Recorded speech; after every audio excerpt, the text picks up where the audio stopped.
Le pharaon d'Égypte a établi une loi cruelle. Il a ordonné que tous les bébés garçons nés des Israélites soient jetés dans le Nil. Il craignait que les Israélites ne deviennent trop puissants. Une mère voulait sauver son bébé. Elle le plaça dans un panier et le cacha dans les roseaux au bord du fleuve. La fille du pharaon est venue au fleuve pour se baigner. Elle a vu le panier et l'a ouvert. À l'intérieur se trouvait un bébé qui pleurait. La fille du pharaon a eu pitié de lui. Elle a donc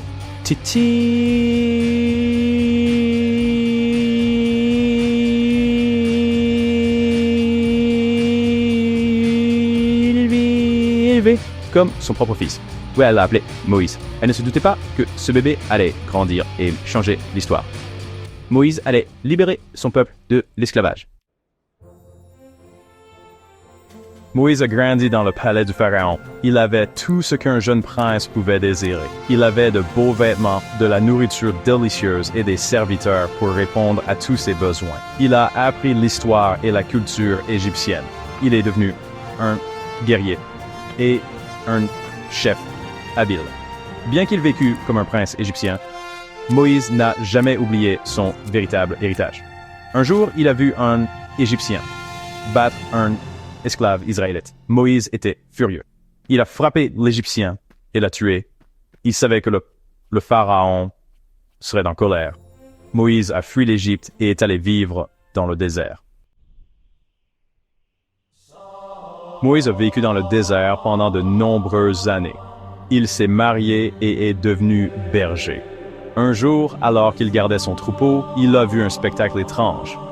Un buisson était en feu, mais il ne brûlait pas.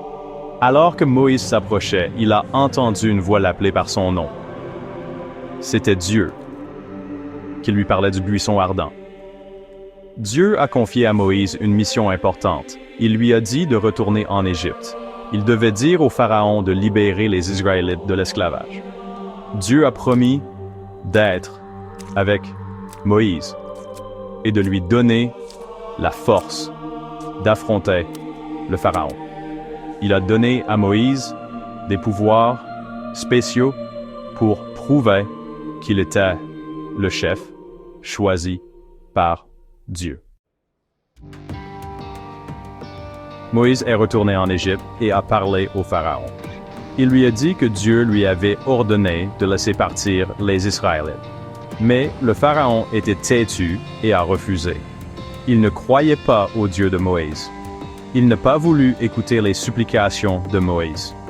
Pour convaincre le pharaon,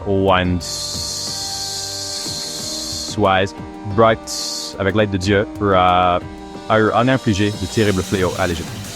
Le Nil s'est transformé en sang. Des essaims de sauterelles ont dévoré toutes les récoltes. Des feux ont recouvert les Égyptiens. Pourtant, le pharaon ne voulait pas laisser partir les Israélites. Il est devenu encore plus têtu et en colère. Finalement, Dieu a envoyé le fléau le plus terrible de tous. Il a envoyé l'ange de la mort pour tuer le fils aîné de chaque famille égyptienne. Le propre fils du pharaon a été tué. Le pharaon avait le cœur brisé. Il a finalement accepté de laisser partir les Israélites. Ils ont quitté l'Égypte à la hâte, guidés par Moïse. Le pharaon, cependant, a rapidement changé d'avis.